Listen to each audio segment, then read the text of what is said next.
Hello, this is our first video on electron configurations. Very fun and exciting topic.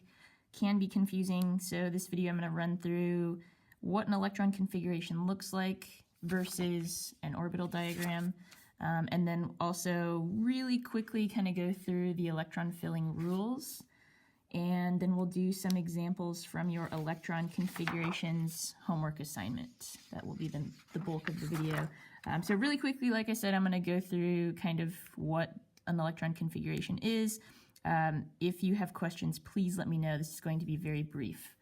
We're going to be working on writing electron configurations and also drawing some orbital diagrams. So first, the important thing is to know the difference between those. So we'll go over that. And in doing that, we need to make sure that we follow these electron filling rules. So there are 3 rules we need to follow as we write our electron configurations and draw our orbital diagrams. First one is the Aufbau principle. It says that we have to have electrons in the lowest energy orbitals available. So if you have your handout here, visually that means that we need to fill down here before we can go here, and then we'll go here, here, here, and we'll move up this way. So we can't just start putting electrons here until the bottom is filled up. Okay. Pauli exclusion principle says that we can only have a maximum of 2 electrons in any one orbital with opposite spins. So again, if we look here in each of these, in this case they are boxes, you can only put 2 electrons in each of those boxes. Okay, so that means that all of the s orbitals, all of the s sublevels could have 2 electrons. The p sublevels could have 2, 4, 6 electrons because there are 3, so you can have 2 in each. D's could have a maximum of 10, and the f could have a maximum of 14. And then the opposite spins we see with the arrows going up and down, or we'll tend to draw the circles with the x's. The last one, Hund's rule, says that all orbitals in a sublevel must have 1 electron before the second is added. So we see that here in this 3p sublevel where we add electrons 1, 2, 3, each get their own room before we double up. That will be very important for the secondary question on your homework assignment. Okay.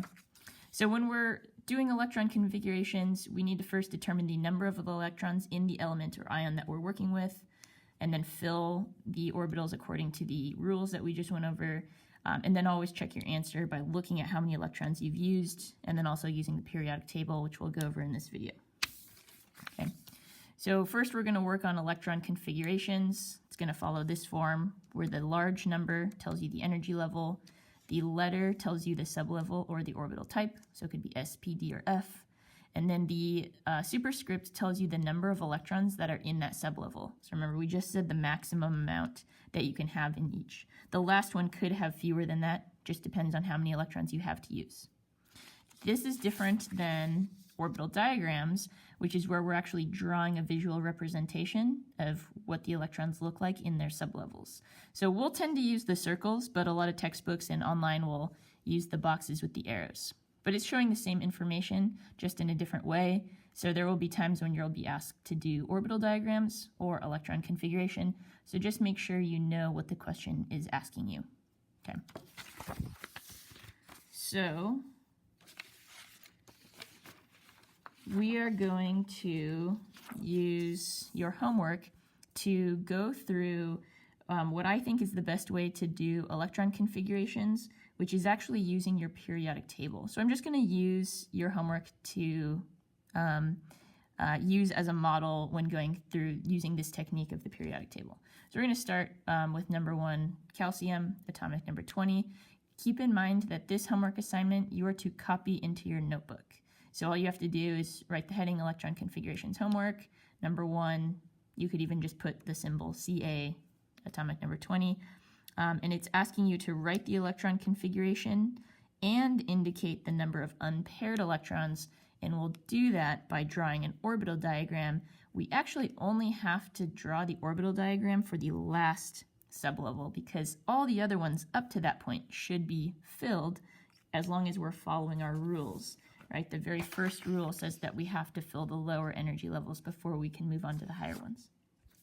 So if we have calcium, it's atomic number 20. I'm going to show you the method that I pretty much exclusively use in class, which is to use your periodic table to figure out the electron configuration. So to do that, we need to find calcium on the table. It is located right here. And you can reference this sheet. You probably have some version of this sheet. It might be a different color. But the way that the electron configurations work is that they're actually tied to the format of the periodic table. So notice we said that the S sublevels can only hold 2 electrons. So in the S block, it goes 2 spaces across. The P sublevel can hold 6 electrons. So here's the P region. The D sublevel can hold 10, and the F sublevel can hold 14. So what we can do then is we can actually just read through the electron configuration by using our periodic table. So for example, calcium is right here. So in order to reach this spot on the periodic table, I start from the beginning at hydrogen, and I work my way left to right, top to bottom, until I reach calcium by going through all of these electron configurations. So for example, the first thing that we start with is the 1s. 1s. So this is going to start with 1s2 because it's full. Okay, so 1s1, 1s2, that brings us here. So now we're in the 2s, and that's full. So we'll write 2s2. So we got through there. Now that brings us over here. So now we're in the P block, and this is the 2p, and that's full. So that's going to be 2p6. Right? So that gets us through that row. Now we go here. Remember, we're trying to get to calcium. So here we have 3s. So then we get 3s2. And then we move over to 3p. All right, so then that's full, 3p6. Getting close here. Now we're coming up to calcium. So remember, calcium's the second one in the 4s. So we're going to go 4s2 because it goes 4s1, 4s2. And then we stop because we've reached calcium. This is the element that we wanted. So that is the electron configuration for calcium. 1s2, 2s2, 2p6, 3s2, 3p6, 4s2. Okay, so now the second part of the question is how many unpaired electrons? Well, actually, why don't we, just to verify our answer, if you're kind of doing it the other way where you're counting the electrons, if you add up all of these electrons, we can compare it to how many electrons we should have, right? If calcium is atomic number 20, that means it has 20 protons. We assume it's neutral. It doesn't say anything about a charge, so it should have 20 electrons. So if we count up our superscripts, we should get 20 electrons, right? So we have 2 plus 2 is 4, plus 6, 10, plus 2 is 12, plus 6 is 18, plus 2 is 20, which matches. So that works, matches. And now the second part we do is figure out how many unpaired electrons there are by drawing the orbital diagram just for the last bit of electron configuration. So I would label this as 4s, and remember all of the s sublevels just have one orbital, and we have 2 electrons in there, so I will draw that as 1, 2. So if you look at this diagram, how many unpaired electrons do you see? There are 0 unpaired, or no unpaired, right? They have a pair. So when it's asking for unpaired, you're looking for essentially half-filled orbitals. So it didn't have any. All right, why don't we skip down to iron here, number 4. So iron is right here. And what you'll notice when you do this homework, I'm telling you in this tutorial video, probably mentioned it in class, so those of you listening will have an easier time here. If we're going to do iron, which is atomic number 26, we just did calcium, which was atomic number 20. So we know that this all gets us up to 20, and then all we're going to have to do is add 1 extra bit. We just did up to calcium, so look, iron isn't that much farther. So what we can do is go kind of quickly here. So I'm trying to get to iron, so we're going to start here, 1s2. And then we have 2s2. And then we have 2p6. And then we have 3s2. Remember, look, it's exactly the same so far. And then we have 3p6. And then we have 4s2. All right, and that actually brings us to calcium, which is where we stopped last time. But we need to go to iron. So we need to go a little bit further, right? And here's the tricky thing. Now that we've entered the D block, the D block is a little bit strange because it's actually an energy level behind the numbers that are written here. Okay, so like these are numbered 1, 2, 3, 4, 5, 6, 7. So notice those numbers match the S and the P, but it's behind, the D block is behind. So in the fourth row, or the period, which are these are called periods, it's 3D. Okay, so don't be mistaken here. It's not 4D, it's 3D. So 3D, and then how many electrons do we need to get to iron? So we count 1, 2, 3, 4, 5, 6.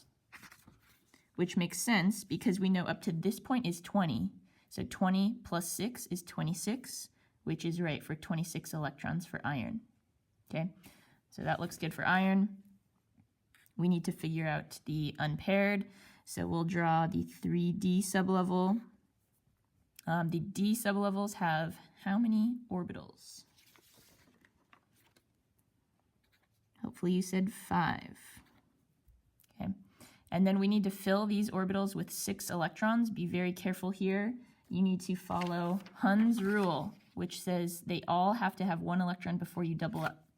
So we count 1, 2, 3, 4, 5, 6. Only then can we double up.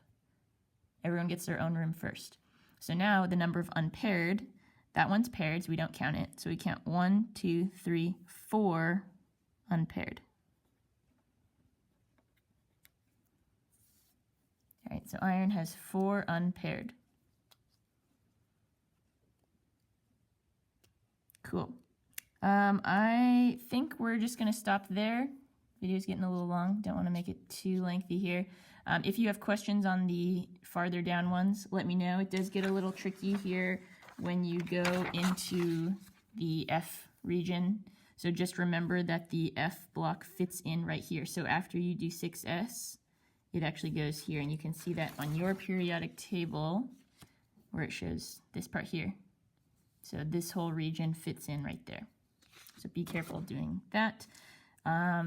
Good luck. Remember, keep in mind, make it easy for yourself and use your answers from the previous question to help you. But always, always double check your answers, double check your number of electrons, and double check where it leaves you on your periodic table. All right.